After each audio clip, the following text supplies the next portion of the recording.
So oops concepts பார்த்துடலாம்.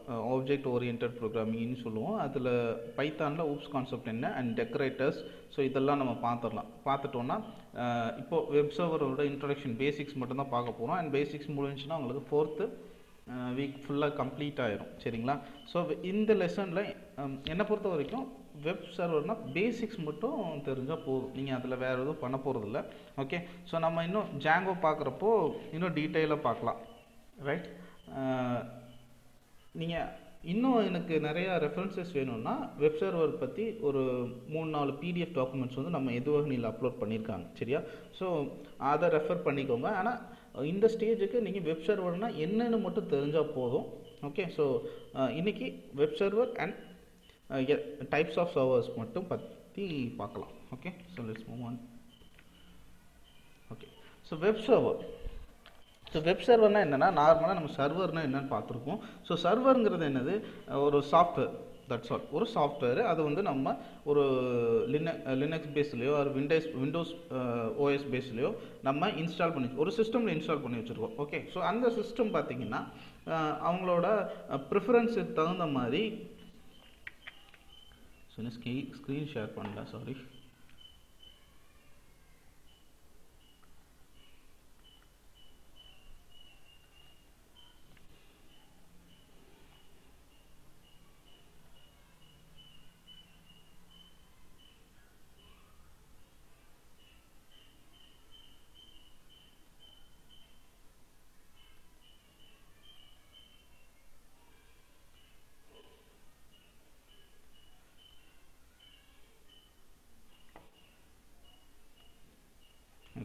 So நம்மளை சர்வர்னால் என்னென்னு பார்த்துருப்போம். ஸோ ஒரு சர்வருங்கிறது ஒரு சிஸ்டம். அந்த சிஸ்டமில் நம்ம தேவைங்கிற சர்வரோட சாஃப்ட்வேர்ஸ் வந்து நம்ம இன்ஸ்டால் பண்ணியிருப்போம். தென் அதுக்கு பார்த்தீங்கன்னா நம்ம ப்ரிஃபரன்ஸுக்கு தகுந்த மாதிரி, இப்போது நான் எவ்வளோ சிஸ்டம்ஸ் ஒரு யூஸ் பண்ணுறோனோ அதுக்கு தகுந்த மாதிரி அதோட ப்ராசஸர் அண்ட் அதோட மற்ற கான்ஃபிகரேஷன்ஸ்லாம் நான் ஹையாக கொடுத்துருப்பேன். சரிங்களா? ஸோ நான் கம்பேரிங் பண்ணுறப்போ நார்மலாக நம்ம பிசியோட கம்பேர் பண்ணுறப்போ சர்வர் சிஸ்டமில் ப்ராசஸரு, அதோட ஹார்ட் டிஸ்க்கு அண்ட் அதோட மற்ற நெட்வொர்க் கனெக்ஷன்ஸு இதெல்லாம் கொஞ்சம் ஹையாக இருக்கும். கூலிங் சிஸ்டம் இதெல்லாமே ஹையாக இருக்கும். ஏன்னா சர்வரில் வந்து சீக்கிரம் ஹீட் ஆகிரும். அதனால் கூலிங் சிஸ்டம்லாம் ஹையாக இருக்கும். தென் அதில் அந்த சிஸ்டமில் நமக்கு என்ன சர்வர் வந்து வேணுமோ, ஸோ சர்வரில் பார்த்தீங்கன்னா மொத்தம் 5 டைப் இருக்குது. ஸோ டிஎன்எஸ்ன்னு சொல்லுவோம். டிஎன்எஸ் வந்து எல்லா நம்ம டொமைன் நேம் கொடுக்குறது, ஐபி அட்ரஸ் கொடுக்குறது. ஒவ்வொரு சிஸ்டமுக்கும் ஒரு கண்ட்ரோல் வச்சுருப்பாங்க. இப்போ ஒரு ஆஃபீஸ் போயிட்டிங்கன்னா ஸோ அந்த ஆஃபீஸில் ஒரு 10 சிஸ்டம் சேர்த்து அவங்க ஒரு கண்ட்ரோல் வச்சுருப்பாங்க இல்லை. ஸோ அந்த ஆஃபீஸில் ஒரு 10 டிவிஷன் இருக்குது அப்படின்னா ஒவ்வொரு டிவிஷனுக்கும் ஒவ்வொரு டொமைனும் ஸ்டார்ட் ஆகிற மாதிரி கொடுத்துருவாங்க. ஓகே, ஸோ அது டிஎன்எஸ் அப்படின்னு சொல்லுவோம். ஸோ டொமைன் நேம் சிஸ்டம் சொல்லுவோம். அண்ட் அடுத்து பார்த்தீங்கன்னா FTP, so file transfer protocol அப்படின்னு சொல்லுவோம். ஸோ ஃபைலில் வந்து ஒரு சிஸ்டம்லேருந்து இன்னொரு சிஸ்டமுக்கு நம்ம எப்படி ஷேர் இட் யூஸ் பண்ணுறோம். ஓகே, ஷேர் இட் யூஸ் பண்ணுற மாதிரி இங்கேருந்து இன்னொரு ஃபைலை வந்து டிரான்ஸ்மிட் பண்ணிக்கலாம். அது ஒரு சர்வர். அண்ட் அதுக்கப்புறம் database, already we know that டேட்டாபேஸ்னால் என்னென்ன. தென் அதுக்கடுத்து வெப் சர்வர். ஸோ வெப் சர்வருங்கிறது எதுனா நம்ம வெப்சைட்டை ஹோஸ்ட் பண்ணுறதுக்கு யூஸ் பண்ணுற சர்வர்ஸ் எல்லாமே வெப் சர்வர் அப்படின்னு சொல்லுவோம். ஓகே, ஸோ நெக்ஸ்ட் பார்த்தீங்கன்னா, so what is a web server? Server is a computer that provides the data to other computers. The entire structure of the internet is based on a client and server model அப்படின்னு கொடுத்துருக்காங்க. என்னென்னா client and server model அப்படிங்கிறது என்னென்னா, so இப்போ நீங்கள் ஒரு கடை வச்சுருக்கீங்க அப்படின்னா உங்களுக்கு வர்ற கஸ்டமர்ஸ் அவங்க எல்லாத்தையும் நீங்கள் கிளைண்ட்ஸு அப்படின்னு தான் சொல்லுவீங்க இல்லையா? ஸோ கிளைண்ட்ஸுங்கிறது வாடிக்கையாளர் அப்படின்னு சொல்லுவோம். ஸோ இங்கே வாடிக்கையாளர் யாருன்னு பார்த்தீங்கன்னா, இப்போ கூகுளுக்கு வாடிக்கையாளர் யாருன்னா நம்ம எல்லாம் தான் கூகுளுக்கு வாடிக்கையாளர்ஸ். அப்போ நம்ம எல்லாமே கிளைண்ட்ஸ். ஓகே, ஸோ நம்ம சிஸ்டம் எல்லாமே கிளைண்ட் சிஸ்டம். ஓகே, ஸோ இது என்னோட கிளைண்ட் சிஸ்டம், ரைட்? ஸோ இங்கேருந்து நான் வந்து அக்சஸ் பண்ணி ஒரு டேட்டாவை எடுக்கிறேன், இல்லை ஒரு டேட்டாவை நான் கொடுக்குறேன். ஓகே, நான் ஃபெச் பண்ணுறேன், அப்லோட் பண்ணுறேன், இல்லைன்னா டவுன்லோட் பண்ணுறேன், இல்லை சர்ச் பண்ணுறேன் அப்படின்னா இது கிளைண்ட் சைடு. ஓகே, ஸோ இங்கே நம்ம சர்ச் பண்ணுறது அங்கே போய் அஃபெக்ட் ஆகுது இல்லையா? அவங்களோட சர்வரில், கூகுளோட சர்வரில் போய் அஃபெக்ட் ஆகுது இல்லையா? அது சர்வர் சைடு அப்படின்னு. ஓகே, இதுதான் டிஃப்ரென்ஸ் கிளைண்ட் சைடுக்கும் சர்வர் சைடுக்கும். That's all. So web server helps to deliver web content that can be accessed through the internet. Okay, so web கண்டென்ட்டை நம்ம அக்சஸ் பண்ணுறோம் வெப் சர்வர். இப்போ என்கிட்ட ஒரு வெப் சர்வர் இருக்குன்னா என்னோட வெப்சைட்டை நான் ஹோஸ்ட் பண்ணிப்பேன். ஹோஸ்டிங் மீன்ஸ் பப்ளிஷ் பண்ணுறது.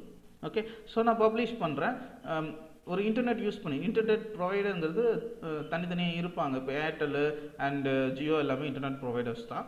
ஓகே, ஸோ அவங்க தனித்தனியாக இருப்பாங்க. அவங்கள்ட்ட நம்ம இன்டர்நெட் யூஸ் பண்ணி நம்மளோட வெப்சைட்டை வந்து ஹோஸ்ட் பண்ணுறோம். ஓகே, ஸோ அப்போனா என்கிட்ட ஒரு வெப் சர்வர் இருக்கணும் என் கையில்.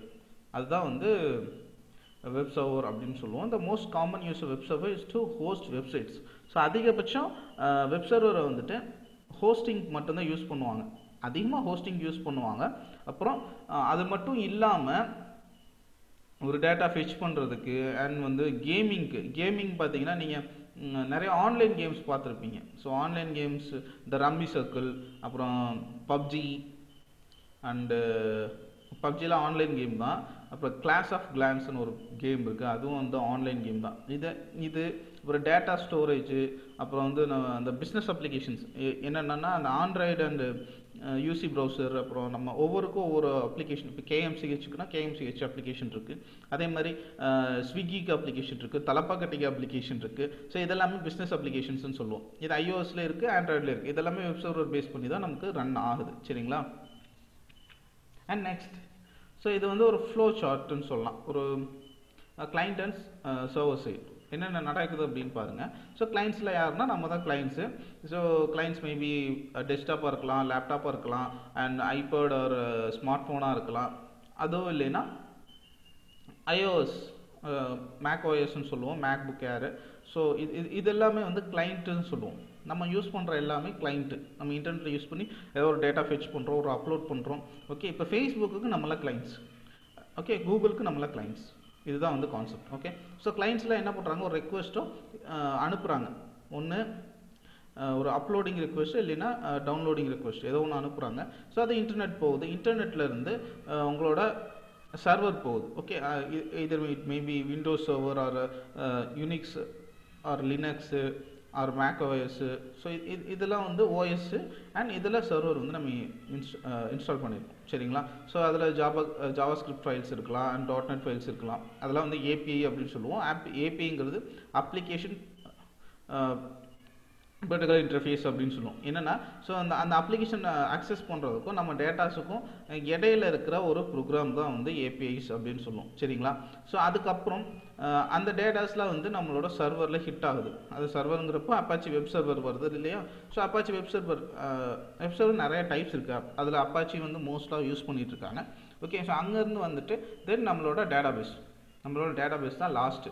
ஸோ நீங்கள் ஆர்க்கல் டேட்டாபேஸ்னு போட்டிருக்கேன். நம்ம யூஸ் பண்ணுறது மைக்ரோசாஃப்ட் டேட்டாபேஸ். ஓகே, ஸோ எனக்கு இந்த பிக்சர் கிடச்சிச்சு, அதனால் நான் அதை அப்படியே போட்டுறேன். ஓகே, ஸோ நம்ம வந்து மைக்ரோசாஃப்ட் யூஸ் பண்ணுறோம். ஆரக்கல்ங்கிறதோ நம்ம இப்போது மைக்ரோசாஃப்ட் எஸ்கியூஎல் யூஸ் பண்ணுறோம் இல்லையா? அதே மாதிரி ஆரக்கல் அப்படிங்கிற ஒரு டேட்டாபேஸும் இருக்குது.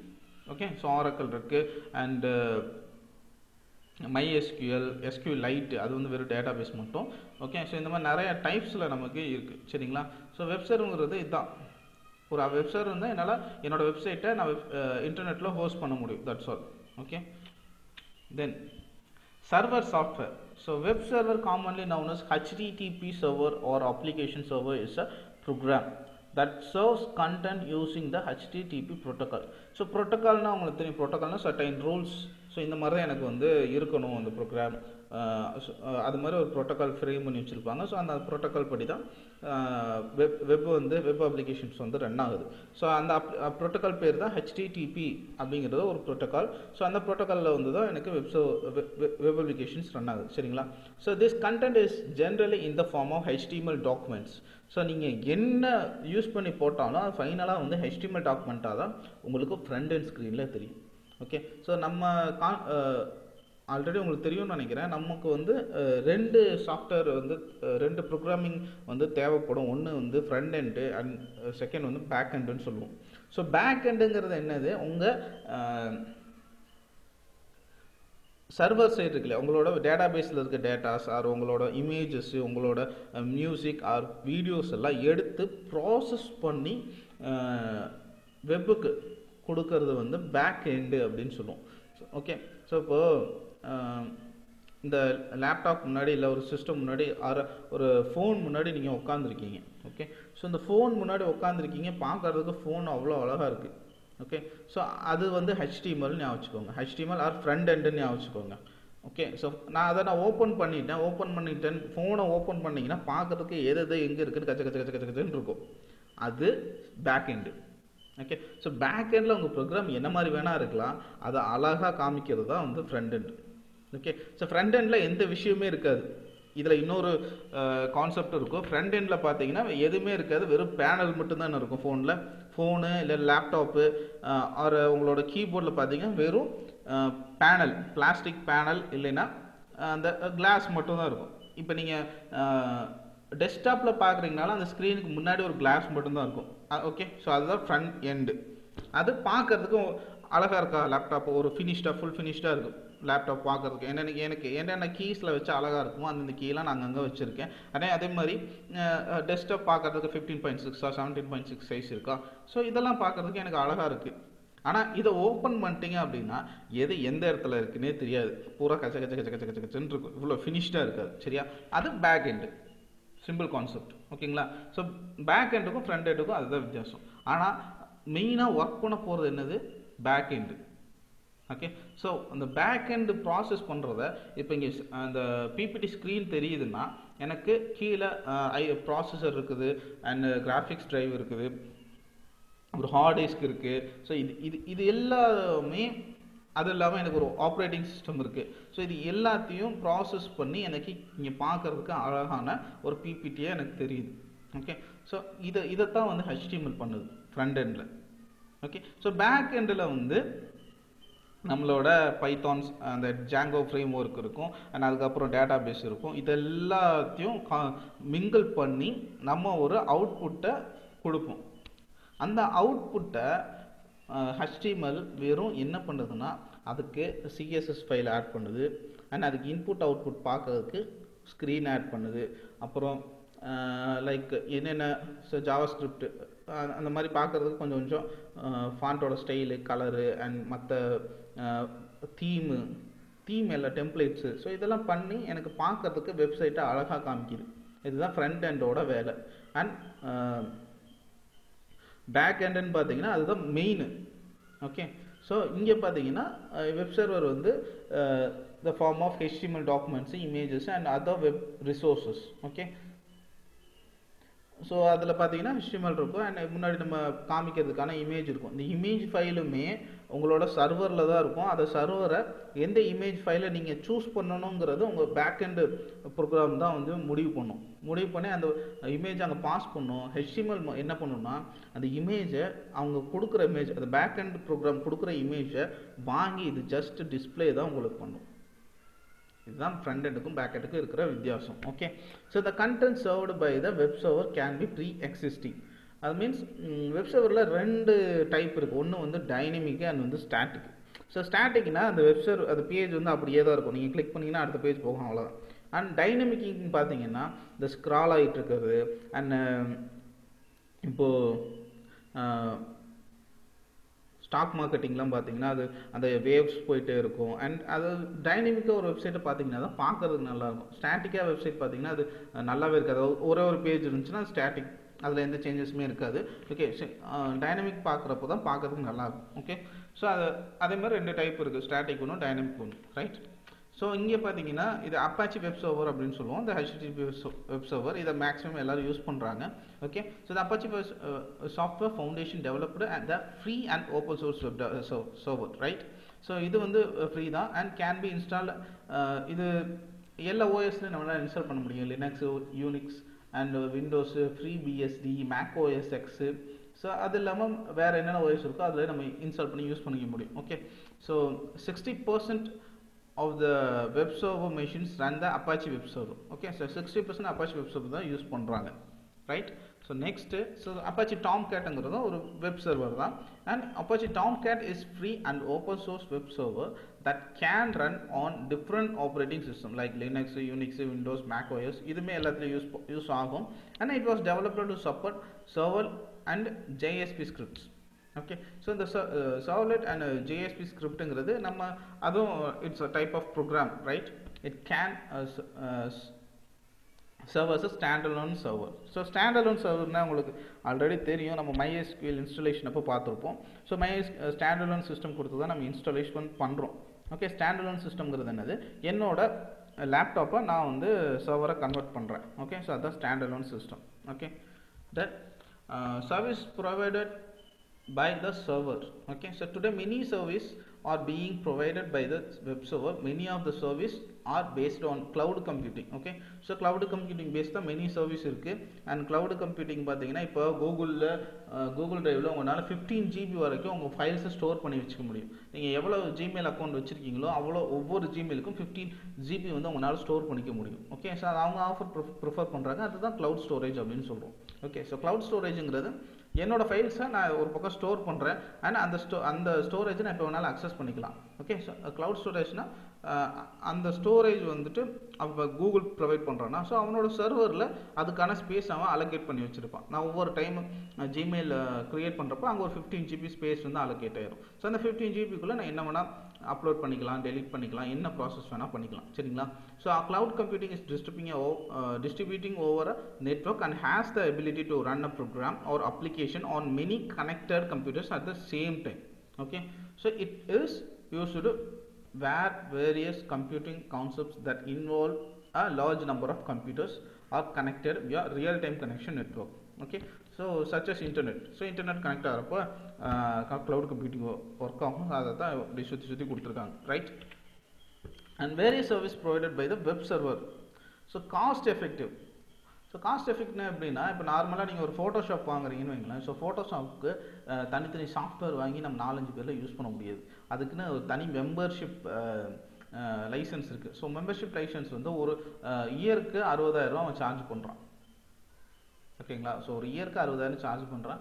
அப்புறம் ஃபார் எக்ஸாம்பிள் கோரல் ட்ரான்னு ஒரு சாஃப்ட்வேர் இருக்குது, அதுவும் வந்து ஃபோட்டோ எடிட் பண்ணுற சாஃப்ட்வேர் தான். அண்ட் அதோட லைசன்ஸ் பார்த்தீங்கன்னா 1,00,000 ரூபா.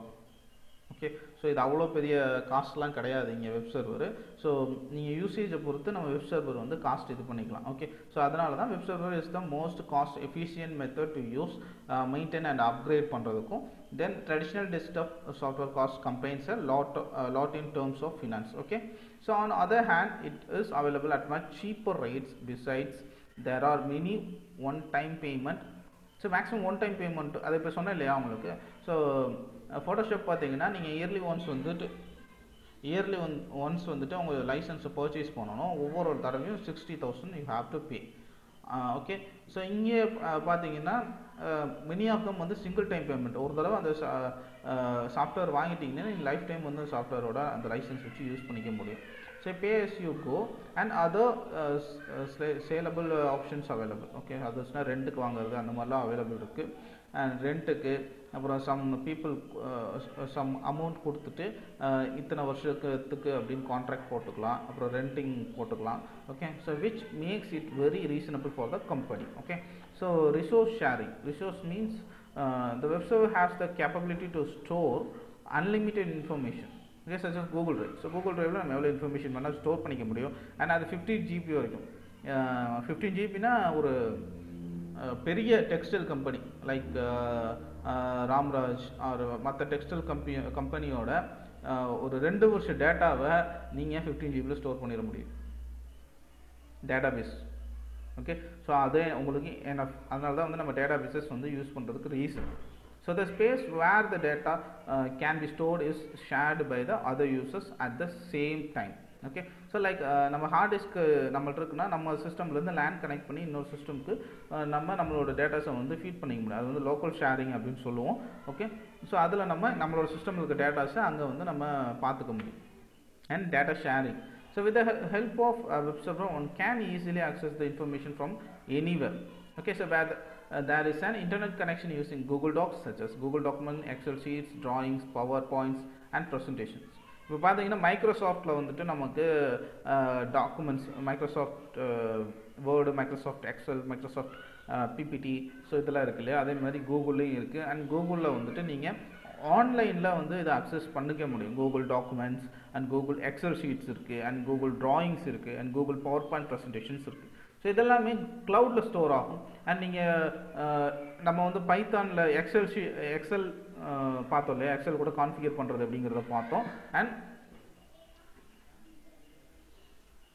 ஸோ பைத்தானை எக்ஸல் கூட கான்ஃபிகரேஷன் எப்படி பண்ணுறதுங்கிறத பார்த்தோம். அது என்ன பண்ணுது, நம்மளோட மைக்ரோசாஃப்ட் எக்ஸலில் இருக்கிற டேட்டாஸை ரீட் பண்ணவோ இன்சர்ட் பண்ணவோ அண்ட் அப்டேட் பண்ணவோ வந்து நமக்கு யூஸ் ஆகுது. கரெக்டுங்களா? ஸோ இதே மாதிரி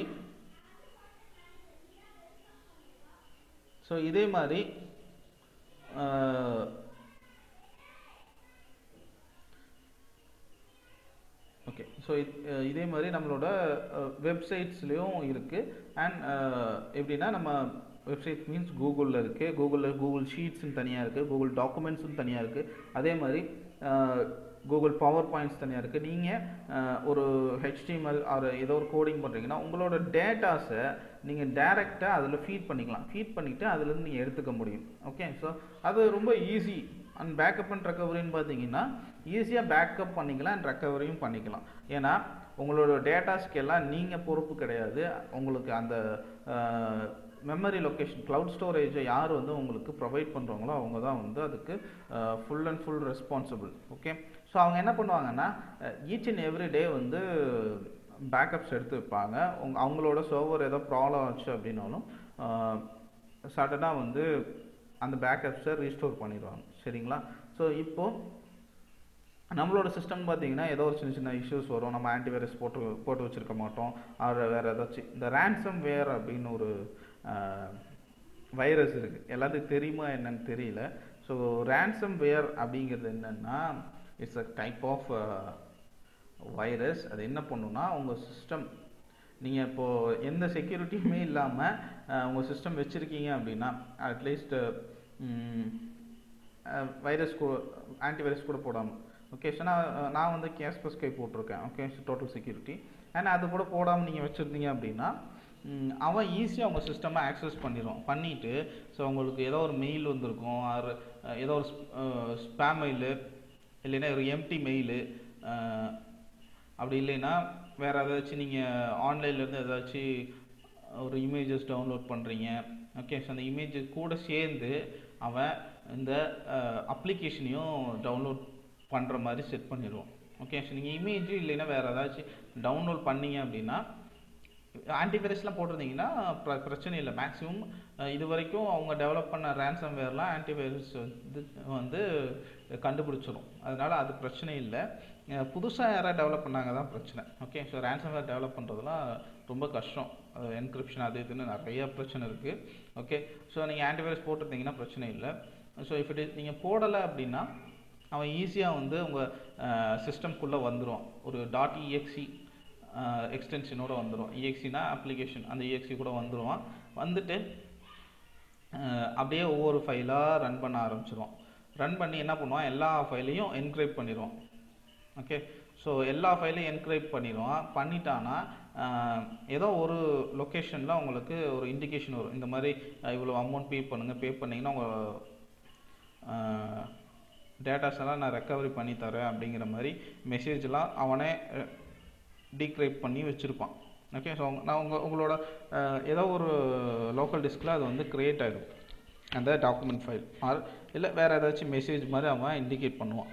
இண்டிகேட் பண்ணிவிட்டு உங்களோட சிஸ்டமில் இருக்கிற ஒவ்வொரு ஃபைலையும், ஒவ்வொரு டேட்டா, ஒவ்வொரு அப்ளிகேஷனு எல்லாத்தையும் என்கிரிப்ட் பண்ணிடுவோம். என்கிரிப்ஷன்னா அந்த ஃபைலை நீங்கள் ஓப்பனே பண்ண முடியாது.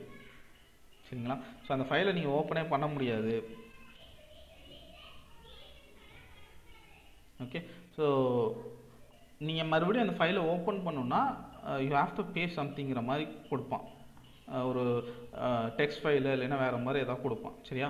ஸோ அதுக்கெல்லாம் நீங்கள் வந்து ஆன்டிவைரஸ் இதெல்லாம் போட்டு வச்சுருக்கணும். சரியா? நீங்கள் மணி அனுப்புனாலும் அவன் அந்த ஃபைலை வந்து ரெக்கவர் பண்ணி தருவானான்னா சொல்ல முடியாது. ஓகே. ஸோ சொல்ல முடியாது. அவன் பண்ணி தருவானா என்ன அப்படிங்கிறது வந்து நம்மளால் அஷ்யூரன்ஸ் கொடுக்க முடியாது. ஓகே. ஸோ அதுக்கு பெட்டர் நீங்கள் ஆன்டிவைரஸ் இது மாதிரி போட்டு வச்சுக்கோங்க. ஸோ அதான் ரேன்சம் வேர்னு சொல்லுவோம். இப்போ இடையில கூட நம்ம நியூஸஸில் எல்லாம் நிறையா வந்துச்சு. ஸோ ரேன்சம் வேர் வந்து டார்கெட் பண்ணுறாங்க அப்படின்னு. ஓகே. ஸோ அது அந்த மாதிரி எதாவது நடந்தால் உங்கள் சிஸ்டம் பேக்கப் எதாவது போயிடுச்சுன்னா உங்களோட க்ளவுட் கம்ப்யூட்டிங்கில் அந்த டேட்டாஸ்லாம் இருக்கும், நீங்கள் ஈஸியாக எடுத்துக்க முடியும். Okay. Then so the data nowadays is stored on web servers, backing it up and restoring the same is relatively much easier than storing the same on a physical device. Okay, so hence the entire process of backup and recovery much simpler than other traditional methods of data storage. Okay, so இதே மாதிரி இப்போ நீங்கள் server உங்கள் சிஸ்டமில் வச்சு server maintain பண்ணுறதுக்கு பதிலாக Apache web server அப்படிங்கிற ஒரு சர்வர் இருக்குது. அண்ட் அந்த சர்வரில் நீங்கள் வந்து உங்கள் டேட்டாஸை மெயின்டைன் பண்ண முடியும். ஓகே, ஸோ அதில் நீங்கள் வந்து உங்கள் சர்வரை வந்து ரெண்ட்டுக்கு எடுத்துக்க முடியும். உங்களுக்கு எவ்வளோ ஸ்பேஸ் வேணுமோ அதுக்கு தகுந்த மாதிரி ரெண்ட்டுக்கு எடுத்துக்க முடியும். அந்த அப்பாச்சி வெப் சர்வரில் அங்கே நீங்கள் டேட்டா பேஸஸை ஸ்டோர் பண்ணி வச்சுக்க முடியும். அதே மாதிரி மெயில் சர்வர் வந்து க்ரியேட் பண்ணிக்க முடியும். என்னென்ன சர்வர் உங்களுக்கு வேணுமோ அது எல்லாமே நீங்கள் அங்கே அப்பாச்சி வெப் சர்வரில் யூஸ் பண்ணிக்க முடியும். ஓகே, ஸோ ஒரு லைக் இமெயில் சர்வரு ஆர் நீங்கள் ஏதாவது இமேஜஸ் ஸ்டோர் பண்ணி வைக்கிறீங்க, உங்கள் ஃபுல் வெப்சைட்டையும் நீங்கள் அதில் ரன் பண்ணுறீங்கனாலும் பண்ணிக்க முடியும். And based on rent. Okay, so மந்த்துக்கு எவ்வளோ, இயர்லிக்கு எவ்வளோன்னு ரெண்ட் இருக்குது, அதை வச்சு நீங்கள் யூஸ் பண்ணிக்கலாம். ஸோ இதில் ஒரே ஒரு பெனிஃபிட் என்னென்னா, நீங்கள் போய் ஒவ்வொரு டைமும் உங்கள் டேட்டாபேஸ் பேக்கப் ஆகுதா ஆர் உங்கள் டேட்டாபேஸை நான் மெயின்டைன் பண்ணணும், இல்லை ஏதாச்சும் எரர்ஸ் அந்த மாதிரி மெயின்டைன் பண்ணணும்னா நீங்கள் அதை எதையும் பண்ண வேணாம். அவங்க ஃபுல் அண்ட் ஃபுல் உங்கள் சர்வரை மெயின்டெனன்ஸ் ஃபுல்லாக பார்த்துக்கும். மெயின்டெனன்ஸ்னால் வெளி side maintenance, outside maintenance வந்து அவங்க ஃபுல்லாக பார்த்துக்கும். நீங்கள் உள்ளே இருக்கிற மெயின்டெனன்ஸ் மட்டும் நீங்கள் பார்த்தா போதும். ஓகே, ஸோ இந்த மாதிரி ஆப்ஷன்ஸ் நிறையா இருக்குது. ஸோ அடுத்து நம்ம பார்க்க போகிறது types of servers. Okay, so types of சர்வரில் ஃபஸ்ட்டு மெயில் சர்வர் அப்படின்னு பார்க்குறோம். மெயில் சர்வர் வந்து it provides a centrally located pool of disk space for a network. So இப்போ ஒரு கம்பெனியில் நிறைய சர்வர்ஸ் இருக்கும். அண்ட் அந்த சர்வர்ஸில் வந்து உங்களோட கம்ப்யூட்டர்ஸ் வந்து கனெக்ட் பண்ணியிருப்பாங்க. ஸோ உங்களோட பிசிஸ் கனெக்ட் பண்ணியிருக்கப்போ இந்த எல்லா பிசிக்கு சேர்த்து அந்த சர்வரில் ஒரு சென்ட்ரலைஸ்டு மெயில் சர்வர் வந்து ஒன்று இன்ஸ்டால் பண்ணியிருப்பாங்க. நீங்கள் வந்து இப்போது ஒவ்வொரு கம்பெனிக்கு போகிறப்போ அந்த கம்பெனிக்குன்னு தனியாக ஒரு மெயில் இருக்கும். அது எப்படி கிரியேட் ஆகுதுன்னா, ஒன்று எக்ஸ்டர்னல் ப்ரொவைடர் யாராவது ப்ரொவைட் பண்ணுவாங்க, அப்படி இல்லைன்னா மெயில் சர்வர் வந்து அவங்களே வச்சுருப்பாங்க. ஓகே, ஸோ அந்த மெயில் சர்வர் வந்து அவங்களுக்குள்ளே யூஸ் பண்ணிக்கலாம். ஓகே, ஸோ இப்போ அவங்களுக்கு அந்த எக்ஸ்டென்ஷன் பார்த்தீங்கன்னா, இப்போ ஏதோ ஒரு கம்பெனி இருக்குன்னா அந்த கம்பெனியோட எக்ஸ்டென்ஷன் வந்து நீங்கள் எப்படி @gmail போடுறீங்களோ அதே மாதிரி அந்த கம்பெனியோட நேம் வந்து .in ஒரு .com அந்த மாதிரி வரும். ஓகே, ஸோ அதெல்லாம் பார்த்தீங்கன்னா அந்த டாக்குமெண்ட்ஸ் சேவ் ஆகிறது எல்லாமே ஒரு பர்டிகுலர் லொக்கேஷனில் சேவ் ஆகும். ஓகே, அதுக்கு ஒரு மெமரி அட்ரஸ் இருக்கும். அந்த மெமரி அட்ரஸை வச்சு நம்ம அந்த டாக்குமெண்ட்ஸை ஆக்சஸ் பண்ணிக்க முடியும். எப்படின்னா, இப்போ நான் வந்து உங்களுக்கு ஒரு டாக்குமெண்ட் சென்ட் பண்ணுறேன். அந்த டாக்குமெண்ட் வந்து என் மெயிலேயே தான் இருக்கும். அதை நான் எப்போ வேணாலும் டவுன்லோட் பண்ணிக்க முடியும். கரெக்டுங்களா? ஸோ நான் எத்தனை தடவை வேணாலும் டவுன்லோட் பண்ணிக்க முடியும். அதை டவுன்லோட் பண்ணிட்டேன்னா அதுக்கு என்னோட சிஸ்டமில் வந்துட்டு ஸ்டோர் ஆகிடும். ஓகே, ஸோ டவுன்லோட் பண்ணுற வரைக்கும் அந்த டாக்குமெண்ட் வந்து அந்த மெயில் சர்வரில் இருக்கும். மெயில் சர்வருங்கிறது ஸோ நம்ம ஏதோ ஒரு சர்வரில் மெயில் சர்வரோட சாஃப்ட்வேர் இன்ஸ்டால் பண்ணி வச்சுருப்போம். ஆனால் அந்த சர்வரில் ஸ்டோரேஜ் ஆகிட்டே இருக்கும். சம்டைம்ஸ் பார்த்தீங்கன்னா உங்கள் மெயில் ஸ்டோரேஜ் இஸ் ஃபுல் அப்படின்னு எரர் அடிக்கும். ஸோ ஜிமெயிலே சம்டைம்ஸ் ஃபஸ்ட்டெல்லாம் ஜிமெயிலில் வந்துருந்துச்சு, இப்போல்லாம் மெமரி வந்து அதிகப்படுத்திட்டாங்க. ஓகே, ஸோ உங்கள் mail storage is fill. And பழைய button phones, keyboard phones use பண்ணியிருந்தீங்கன்னா உங்களுக்கு தெரியும், உங்களோட மெசேஜ் இஸ் ஃபுல் அப்படின்னு சொல்லி உங்களுக்கு ஒரு மெசேஜ் வரும். அண்ட் அதை எல்லாத்தையும் டெலிட் பண்ணிங்கன்னா தான் புதுசாக வர மெசேஜ் வந்து உங்களுக்கு ஷோ ஆகும். கரெக்டுங்களா? ஸோ அந்த மாதிரி தான் இங்கேயும் ஒரு மெயின் சிஸ்டம் இருக்கும். அதில் இவ்வளோ ஜிபி ஆர் இவ்வளோ டிபின்னு ஒரு மெமரி லொக்கேஷன் வந்து மெயில் சர்வர் கொடுத்துருவாங்க. ஸோ மெயில் சர்வரில் ஃபில் ஆயிடுச்சுன்னா யூ ஹாவ் டு மறுபடியும் அதெல்லாம் டெலீட் பண்ணிவிட்டு புதுசாக வந்து ஸ்டார்ட் பண்ணுவாங்க. Okay, and application server. So இதில் சர்வரோட டைப்ஸ், ஒன் மெயில் சர்வர் ஒன்று இருக்குது அண்ட் அப்ளிகேஷன் சர்வர் இருக்குது. So and application servers act as a set of components accessible to the computer developer through an API. So ஏபிஐனா application protocol interface அப்படின்னு சொல்லுவோம். Okay, so இது எதுக்குன்னா ரெண்டு பக்கம் ஒரு அப்ளிகேஷனுக்கும் அண்ட் இங்கே இருக்கிற நம்ம சர்வருக்கும் இடையில இருக்கிற ஒரு இன்டர்ஃபேஸ் தான் வந்து ஏபிஐ. லைக் எப்படின்னா, ஒரு ஃபார் எக்ஸாம்பிள் நீங்கள் ஒரு ரெஸ்டாரண்ட் போகிறீங்க. ஸோ ரெஸ்டாரண்ட்டில் ஒரு மெனு தராங்க. ஸோ மெனுவில் பார்த்தீங்கன்னா ஒரு ஐட்டம் இருக்குது அண்ட் அந்த ஐட்டமோட எக்ஸ்ப்ளனேஷன் இருக்குது. ஸோ சில ஹையண்ட் ரெஸ்டாரண்ட் அந்த மாதிரிலாம் போனீங்கன்னா ஸோ அங்கே அந்த ஐட்டம் எப்படி ப்ரிப்பேர் பண்ணுவாங்க முதற்கொண்டு அங்கே கீழே லிஸ்ட்டில் இருக்கும். ஓகே, ஸோ இல்லைன்னா அந்த டேஸ்ட் எப்படி இருக்கும், இல்லை அதோட என்னென்ன இன்க்ரீடியன்ட்ஸ் ஆட் பண்ணுவாங்கங்கிற லிஸ்ட் இருக்கும். ஆர் இது எப்படி வந்து பார்க்கறதுக்கு எப்படி இருக்குங்கிற இமேஜஸ் ஆச்சு இருக்கும் இல்லையா. ஸோ அது வந்து உங்களோட அப்ளிகேஷன் ரைட். ஸோ அதோட அவுட்புட் என்னன்னு பார்த்தீங்கன்னா ஒரு நல்ல அந்த ஃபோட்டோவில் எப்படி இருக்கோ எக்ஸாக்டாக அந்த மாதிரி ஒரு டிஷ் வந்து நமக்கு கிடைக்கும். ஓகே, ஸோ அது வந்து உங்களோட அவுட்புட். ஸோ இதுக்கு இடையில அவன் கிச்சனுக்குள்ளே என்ன பண்ணுறான் அப்படிங்கிறது நமக்கு தெரியாது. ஸோ அந்த கிச்சனுக்குள்ளே அவன் என்ன பண்ணுறான் அப்படிங்கிறது தான் வந்து ஏபிஐ. ஓகே, ஸோ அவன் கிச்சனுக்குள்ளே என்ன பண்ணுறானோ அது வந்து ஏபிஐ. அண்ட் நீங்கள் பார்த்துட்டு அந்த மெனுவில் பார்த்துட்டு இருக்கிறது உங்களோட அப்ளிகேஷன், அந்த அவுட்புட்டும் உங்களுக்கு கிடைக்கிற டேட்டாஸ். ஓகே, ஸோ அவ்வளோதான், இதுதான் வந்து API. Okay, so the API defined by the platform itself. For web applications, so these components are usually performed in the same running environment, okay, as its web servers, and their main job is to support the construction of dynamic pages.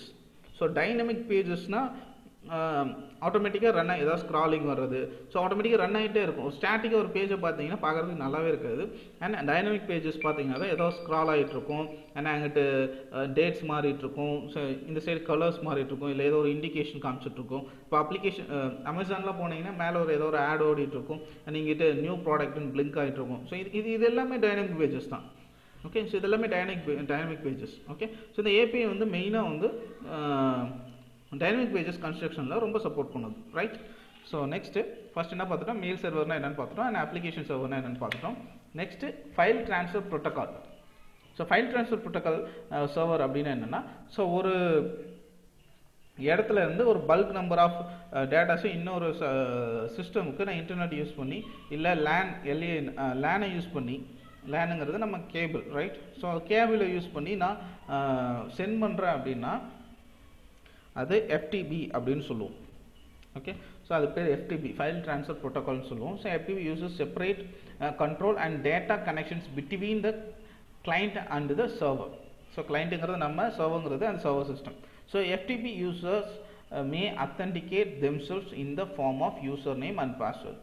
Okay, so இப்போ நான் போய் ஒரு சிஸ்டத்தை நான் access பண்ணிக்க முடியும், அதில் இருக்க டேட்டாஸை என்னால் காப்பியோ ஒரு டெலிட்டோ அங்கேருந்து நான் இங்கே காப்பி பண்ண முடியும், இல்லை அப்டேட் கூட பண்ண முடியும். ஓகே, ஸோ அப்போ என்ன பண்ணணும்னா அதுக்கு ஒரு யூசர் நேம் அண்ட் பாஸ்வேர்டு வந்து தனியாக கொடுத்துருவாங்க.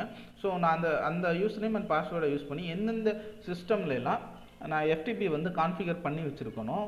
ஸோ இல்லை இப்போ நான் ஒரு சர்வரை அக்சஸ் பண்ணணும்னா நான் FTPயை யூஸ் பண்ணி அதில் இருக்க டேட்டாஸை நான் என்னால் காப்பி பண்ணிக்க முடியும். ஸோ ஓகே, ஸோ அதுக்கு வந்து நான் யூசர் நேம் பாஸ்வேர்டு வந்து நான் டெவலப் பண்ணி யூஸ் பண்ணிக்கலாம். ஓகே, ஸோ அதான் வந்து நம்ம FTP அப்படின்னு சொல்கிறோம். ஓகே, ஸோ இது மேக்ஸிமம் வந்து சர்வர் சிஸ்டமில் இருக்கிற டேட்டாஸை அக்சஸ் பண்ணுறதுக்கு FTP தான் யூஸ் பண்ணுவாங்க. ஓகே, ஸோ நார்மலாக நீங்கள் சர்வரில் வந்து ஒரு ப்ராசஸர்ஸு, SSDன்னு சொல்லுவாங்க, அண்ட் கிராஃபிக்ஸ் கார்டு, அது எல்லாமே ஹை எண்டாக இருக்கும். அண்ட் அதே மாதிரி நிறையா நெட்வொர்க் ஸ்விட்சஸ் இருக்கும். நெட்வொர்க் ஸ்விட்சஸ்னால் நம்ம லேண்ட் கேபிள் கனெக்ட் பண்ணுறதுக்கான ஸ்விட்சஸ் நிறையா இருக்கும். ஓகே, ஸோ இதில் வந்து நம்ம மானிட்டர்ஸ் சம்டைம்ஸ் கனெக்ட் பண்ணி வச்சுருப்பாங்க, சம்டைம்ஸ் நம்ம மானிட்டர் கனெக்ட் பண்ணி நம்ம பார்க்க முடியும். அது just a system right. So அது ஜஸ்ட் சிஸ்டமில் OS இருக்கும், அண்ட் மற்ற சர்வரில் நம்ம இன்ஸ்டால் பண்ணி வச்சுருக்கோம் சரியா. ஸோ அதில் போய் நம்ம அக்சஸ் பண்ண முடியும். ஓகே, ஸோ அடுத்து நம்ம database server. So database server வந்து நம்ம ஆல்ரெடி பார்த்துருக்கோம், அண்ட் இன்னொரு தடவை நான் சொல்கிறேன். So database server is a computer program that provides database services to the other computer programs or computers using client servers functionality. என்னென்னா இப்போ சர்வரில் இப்போ நீங்கள் உங்கள் சிஸ்டமை வந்து ஒரு சர்வராக கன்வெர்ட் பண்ணி நீங்களே உங்கள் லோக்கலில் யூஸ் பண்ணிக்கிட்டீங்க. லோக்கல்ங்கிறது உங்கள் சிஸ்டம்க்கு நீங்கள் யூஸ் பண்ணுறது.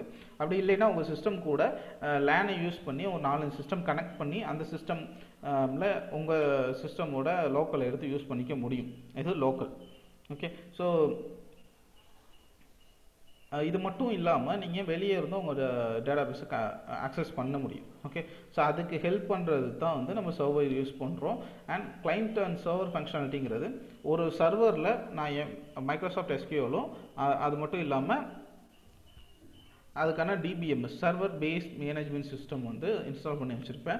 தென் உங்களோட கிளைண்ட் சிஸ்டம் இருக்கு இல்லையா, ஒரு சர்வர் சிஸ்டம்னா அது சுற்றி ஒரு 20 சிஸ்டம் ஒரு 30 சிஸ்டம் நான் கனெக்ட் பண்ணியிருக்கேன் லேனை யூஸ் பண்ணி. ஸோ அந்த 20 சிஸ்டம் 30 சிஸ்டமில் நான் DBMS மட்டும் இன்ஸ்டால் பண்ணியிருக்கேன். DBMSனால் டேட்டா பேஸ் மேனேஜ்மெண்ட் சிஸ்டம் சொல்லுவோம். அண்ட் இங்கே நம்ம என்ன இன்ஸ்டால் பண்ணிப்போம்னா அது வந்து காமன் பேர் DBMSங்கிறது. ஓகே, ஸோ இங்கே நம்ம SSMSங்கிறது இன்ஸ்டால் பண்ணியிருப்போம். SSMSனால் server servers based management system அப்படிங்கிற சாஃப்ட்வேர் வந்து இன்ஸ்டால் பண்ணியிருக்கோம். அண்ட் அதுவும் வந்து டிபிஎம்எஸ் தான்.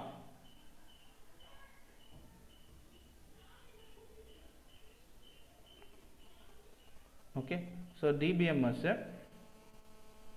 அதை யூஸ் பண்ணி நம்ம அந்த சிஸ்டமில் இருக்க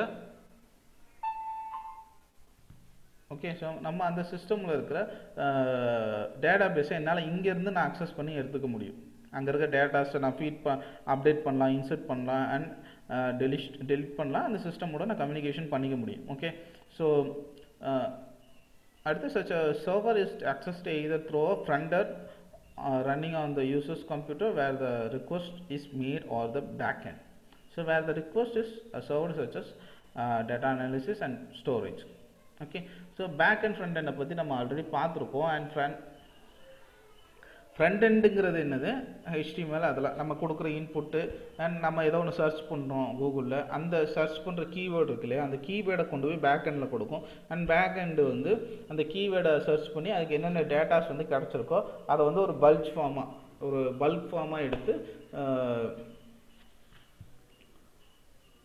ஃபார்மாக எடுத்து அப்படியே எனக்கு ஃப்ரண்ட் எண்ட்டை கொடுக்கும். ஃப்ரண்ட் எண்ட் என்ன பண்ணும், எங்கெங்கெல்லாம் இது கஜன்னு இருக்கும் அதெல்லாம் எடுத்து, ஸோ ஒரு கொலாப்ஸ் ஆகி கிடக்கிற ஒரு ஃபைல்ஸை எடுத்து எனக்கு ஆர்டர் வைஸாக பிரிண்ட் பண்ணி, ஸோ கூகுளில் பார்த்தீங்கன்னா என்னென்ன URL தனித்தனியாக இருக்குது அப்படிங்கிறதெல்லாம் தனித்தனியாக பிரிண்ட் பண்ணி அது கீழே வந்து ஒரு சின்ன எக்ஸ்ப்ளனேஷனோட பிரிண்ட் பண்ணி கொடுத்தோம். அது வந்து ஃப்ரண்ட் எண்டு. ஓகே, ஸோ டேட்டா பேஸை நம்ம பேக் எண்டில் அக்சஸ் பண்ணுறது அப்படின்னா என்னென்னா, நம்ம கொரி அடிக்கிறோம் இல்லையா, ஸோ கொரி அடித்து அதில் இருக்க டேட்டாஸை நம்ம செக் பண்ணுறோம், டெலீட் பண்ணுறோம், இன்சர்ட் பண்ணுறோம், இதெல்லாம் பேக் எண்டில் செய்யறது.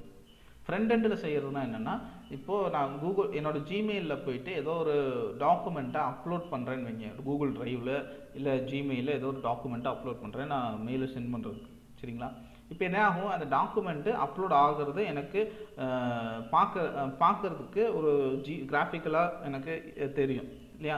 ஸோ இந்த ப்ராசஸ் என்னென்னா அப்படியே பேக் எண்டில் நடந்துகிட்ருக்கும். இந்த டாக்குமெண்ட் போய் அங்கே என்னோடய சர்வரில் வந்து சேவ் ஆகும். ஓகே, ஸோ அந்த சேவ் ஆகிறது பேக் எண்டில் ஃப்ரண்ட் எண்ட் யூஸ் பண்ணி சேவ் பண்ணுறது தான் அந்த ப்ராசஸ். ஓகே, ஸோ இதுதான் அதுக்கு இருக்க டிஃப்ரென்ஸு. அண்ட் டேட்டா அனலைசிஸ் அப்படின்னா நம்ம டேட்டா அனலைசிஸ்னால் சர்ச் பண்ணுறது, அப்புறம் அதை டவுன்லோடு, அதில் இருக்க டேட்டாஸை நமக்கு என்ன டைப்பில் டேட்டா வேணுமோ அதை நம்ம ஃபெச் பண்ணி எடுக்கிறது பேர் தான் டேட்டா அனாலிசிஸ் அப்படின்னு சொல்கிறோம். சரிங்களா, அண்ட் ஸ்டோரேஜுங்கிறது இங்கே இருக்கிற புதுசாக வந்து இன்சர்ட் பண்ணுறதுலாம் ஸ்டோரேஜ்னு சொல்லுவோம். நெக்ஸ்ட் பார்த்தீங்கன்னா டிஎன்எஸ்ங்கிறது ஒவ்வொரு சிஸ்டம்லையும் இருக்கும். அண்ட் இப்போது ஒரு 10 சிஸ்டம் இருக்குன்னு வைங்களேன். ஸோ 10 சிஸ்டமில் அதுக்குன்னு ஒரு டொமைன் வச்சுருப்பாங்க. டொமைனுங்கிறது என்னென்னா ஐபி அட்ரஸ் தான், வேறு எதுவும் இல்லை. So name server is a computer server that hosts a network service for providing response to queries. So டிஎன்எஸில் வந்து சம் ரூல்ஸ் அண்ட் ரெகுலேஷன்ஸ் வந்து நம்ம ஃபீட் பண்ணி வைப்போம். இந்தந்த நெட்வொர்க்ஸ்லாம் கனெக்ட் பண்ணோம், அண்ட் இந்தந்த வெப்சைட்ஸ்லாம் வந்து எனக்கு அலோவ் பண்ணக்கூடாதுங்கிற மாதிரிலாம் நான் என்னால் ஃபீட் பண்ணி வைக்க முடியும். சரிங்களா, so it maps a numeric identification or addressing a component. Okay, so this service is performed by the server in response to a network service protocol request. ஓகேங்களா, ஸோ ஒரு நெட்வொர்க் சர்வீஸ் வந்து நான் இங்கேருந்து கொடுக்குறேன், ஒரு சிஸ்டம் கொடுக்குறேன்னா அந்த system சில வெப்சைட்ஸை பிளாக் பண்ணும்.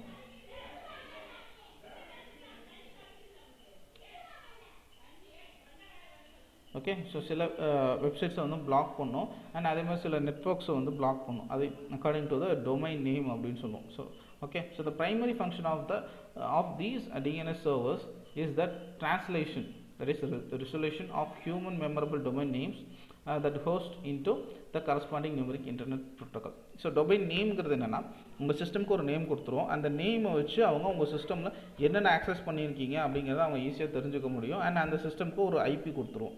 ஓகே, ஸோ அதான் வந்து DNS அப்படின்னு சொல்கிறோம். The secondary function of DNS is recognize the namespace of the internet used to identify the locate computer system and resource on the internet. So actually என்னென்னா, இப்போ எனக்கு ஒரு டொமைன் சிஸ்டம் இருக்குது, and அதில் வந்து நான் ஒரு 20-30 சிஸ்டம் கனெக்ட் பண்ணியிருக்கேன் அப்படின்னா, ஸோ அந்த 20-30 சிஸ்டமில் எந்த சிஸ்டமில் அவர் என்ன ஒர்க் பண்ணுறாரு அப்படிங்கிறது, தட் மீன்ஸ் என்னென்ன ஆக்சஸ் பண்ணுறாரு அப்படிங்கிறத என்னால் ஈஸியாக ஃபைன் பண்ணிக்க முடியும். நார்மலாக பார்த்தீங்கன்னா எவ்வளோ இன்டர்நெட் வந்து அவர் யூஸ் பண்ணுறாரு, என்னென்ன எந்த சிஸ்டம் யாரோடது. ஓகே, ஸோ அதுக்குன்னு ஒரு ஹோஸ்ட் நேம் இருக்கும். ஹோஸ்ட் நேம் வந்து இப்போ ஷங்கர்னு ஒரு நேம் இருக்குன்னா அது வந்து டொமைன் நேம் அப்படின்னு சொல்லுவோம். அண்ட் அதில் வந்து அதுக்கான ஐபி அட்ரஸ் இருக்கும். அப்போது அந்த சிஸ்டம் ஆக்சஸ் பண்ணி அவர் என்ன ஒர்க் பண்ணுறாரு அண்ட் என்ன யூசேஜ் போயிட்டுருக்குது அப்படிங்கிறத வந்து நான் ஈஸியாக ஃபைன் பண்ணிக்க முடியும். அதான் வந்து டொமைன் நேம் சிஸ்டம் அப்படின்னு சொல்கிறோம். ஓகே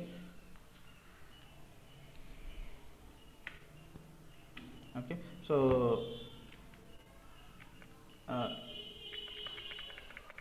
அண்ட் இதுதான் வந்து வெப் சர்வரோட இன்ட்ரோடக்ஷன்ஸ். ஓகே, ஸோ வெப் சர்வர்னா இதுதான் ஏதோ ஒரு சர்வர் அண்ட் அந்த ஒரு சாஃப்ட்வேர். அண்ட் அது எதுக்கு யூஸ் ஆகுதுன்னா என்னோடய வெப்சைட்டை நான் ஹோஸ்ட் பண்ணுறதுக்கு, பப்ளிஷ் பண்ணுறதுக்கு யூஸ் ஆகுது, அவ்வளோதான். ஓகேங்களா? ஸோ இப்போ நான் சர்வரோட என்னென்ன டைப்ஸ் இருக்கிறதுன்னு சொல்லிட்டேன். அண்ட் ஓகே, ஸோ நம்ம ஏன்னா இமெயில் யூஸ் பண்ணுவோம், அப்ளிகேஷன் சர்வர் யூஸ் பண்ணுவோம், டிஎன்எஸ் பற்றி நம்ம கொஞ்சம் தெரிஞ்சிருக்கணும். இதெல்லாம் தெரிஞ்சது நம்ம அடுத்து வெப் டெவலப்மெண்ட்டுக்கு போக முடியும். Okay, so today class is over and நாளைக்கு நம்ம API and JSON பற்றி பார்க்கலாம். Okay, so after that we'll go with OOPS concept. Okay, so thank you all.